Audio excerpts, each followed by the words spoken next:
guys, welcome back to my channel. I get a lot of questions on where I get my colored cake boards, and I actually make them. So I'm just going to show you guys how I do that so you can customize your cake boards for every order, and just color coordinate everything. So we're going to need our cake board, and we're going to need a glue stick, scissors, some ribbon. I use 3/8 inch ribbon. And then we're gonna need cardstock. So when it comes to choosing the cardstock for your cake boards, I always look for these brands. These are from Michaels. We have Craft Smart, Recollections, and Craft Smith. These are textured cardstocks. So look out for the word textured or textured cardstock on them. That's what you want. This cardstock doesn't attract oil as much as a regular sheet of paper would. So this is what you want to look for.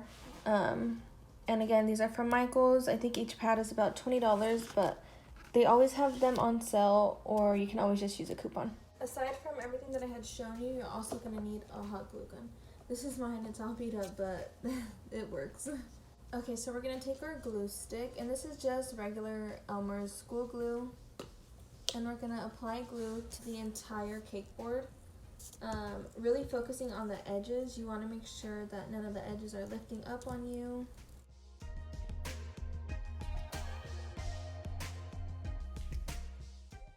I always leave like a little patch right in the center of where I don't add glue, just so that I can hold the board down and not get sticky. Okay, so then we're going to take our cardstock, lay it on any side, and then just run your hands all around the board, making sure it's completely stuck down.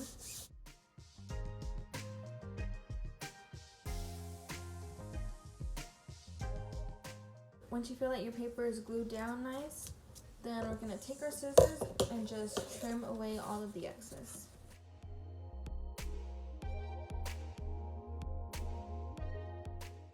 So then from here, I'm going to bring on 2 more boards. Now, this pink one is a 10 inch. I have another 10 inch that's white, and then I also have an 8 inch. And we're going to glue all of these together to make a nice sturdy board. So as I'm working, I always end up with boards that I just end up getting dirty or that don't end up getting used that day. So I always save those. Those would be these. And I'm going to use these instead of brand new boards. That way we just get to reuse everything and we don't have to throw anything away. So here's the pink board, flipping it over. And then I'm going to glue on the second 10 inch board.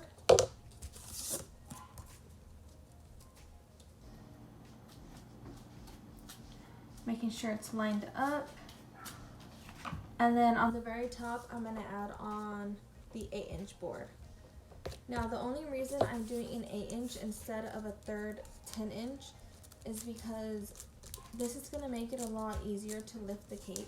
It gives you a little room to go in and lift it rather than having to lift a perfectly flat board.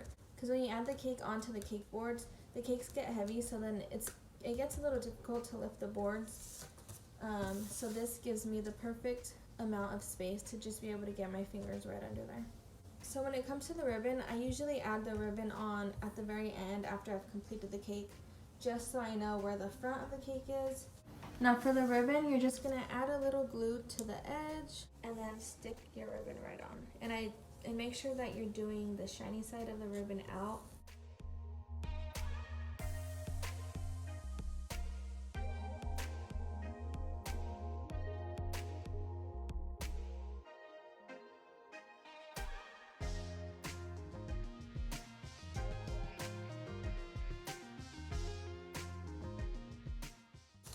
So once you finish adding the ribbon, that's really all that there is to it.